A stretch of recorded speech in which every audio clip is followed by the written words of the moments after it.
Hey guys, TheBlueHusky, and today we're doing a new series called Minecraft Top 10 where I will discuss my top 10 of a series of amount of things, like for example today, hidden inputs. So let's just get started. At number 10 we have the lava lever. It is really hidden, but why isn't it on position 10 on the least favorite position? Well, that's because who's gonna have a giant lava wall in their house? That just does not make sense. So let's just move on to the next one. At number 9 we have the trapped chest. As you can see, it's very simple. This is everything. The only thing you have to do is open the chest, and the chest will activate the repeater here. This repeater will activate the storage, which will activate the lamp. So the only thing you have to get is a repeater from this block, and you can do anything you want. At number 8 we have the furnace but switch. And how does this work? We put a sapling in there, it flickers, and when it stops burning, it does it again.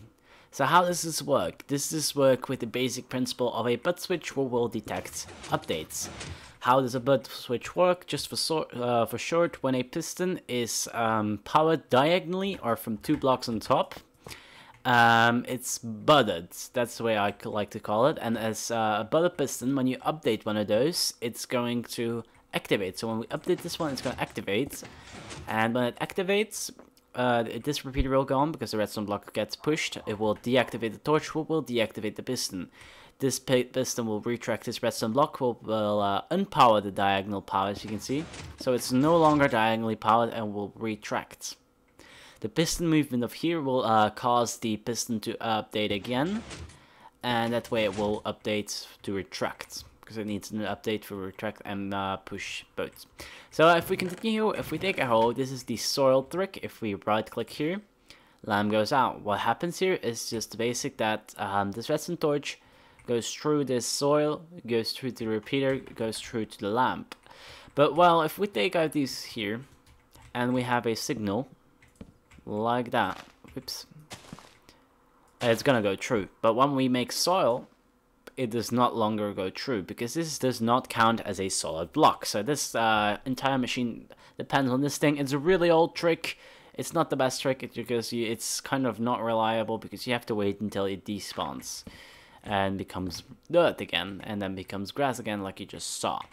Then at number 10, 9, 8, 7, 6. At number 6 we have this one here. This is one of my favorites. Why? Because it's so incredible simple. If you look at this, you don't see anything special, do you? But if we go down here, still nothing special. But let's walk. There's a pressure plate. Where is the pressure plate? As you might have seen, like a little bit. Here it is. There's the pressure plate. But if you go far enough, like here, you only see that bit of there. So besides that, you can't really tell that it's there. It's not my texture pack. You guys can try with the default texture pack. Sore throat. You guys can try with the default texture pack, and you'll notice it's just the same way. As you can see, there's just a little bar, but because we're in this angle, you can't see it. So it's definitely really easy. You're just gonna be walking here, no traps. There you go. So if we continue here, we come up to the next one. As you might be able to tell there, the minecart is there. So yeah, okay, it's a little bit there, but there's a minecart there. So how does this work? When you stand in the corner, we actually push that minecart, and it comes and puts the light on. So how does this work? If you look at here, we have a detector rail here, and the minecart gets pushed up and goes back. Below the minecart we have a standard rail, a powered rail, and here a detector rail, so that when we push it, it automatically gets some speed for going up, and that's pretty much it about this one. However, you do not always see the minecart. It's a little bit dependent, because in my previous try, you couldn't see it, so it's only sometimes, so that's why it's not in the top 3, but however, it's still a real cool design, so let's continue. At the next one, at number 4, we have the redstone torch key, and well, this one's a very basic one. For redstoners, it's really useful to get any cool design. So what you do is you put a torch down, torch gets destroyed, and light goes on. So how does this work? It's really basic. When you power a piston diagonally with a redstone torch, it does work. So what happens, the piston goes down, gets powered through here, this piston goes up. So what actually happens, this block, like if you would imagine this one's there, this block would come up and destroy the torch, as you can see. There you go, and at the other side here we have a signal going up for the lamp. So that's just the way you can get a signal out of there. So now if we continue, we go to one of my favorites. It's in the top 3, so let's get started. Number 3, you just take a random item, and when you go in this corner, right click, you get an item hopper. So there is a minecart with a hopper inside of that stair. And when we do this, light goes off. So if we look at this angle here, you can see there is a minecart and hopper in that. And if we look down here into this one, we have redstone. So that's the way that works. You could combine it with a item detector that would detect certain item. For example, an item called a redstone. That's called, let's say, code.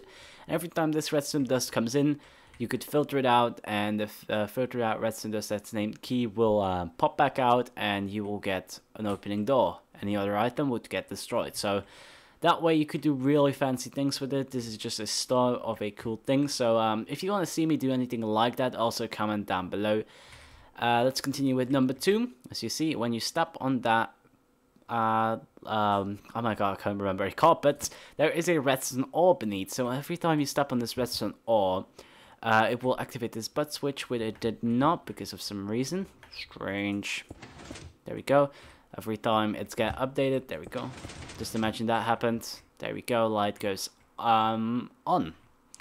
And then at number 1, my most favorite one. Wait, I want to have to say one more thing about this one. There's a reason this one is number 2. I know most of you guys would agree that a redstone or device would be in here, but the reason for it is because it's one of the first hidden devices, hidden inputs. Because that was the only way you could do it back in the days. We did not have any of these pistons, which are pretty much used in every single thing besides this one. This one was possible.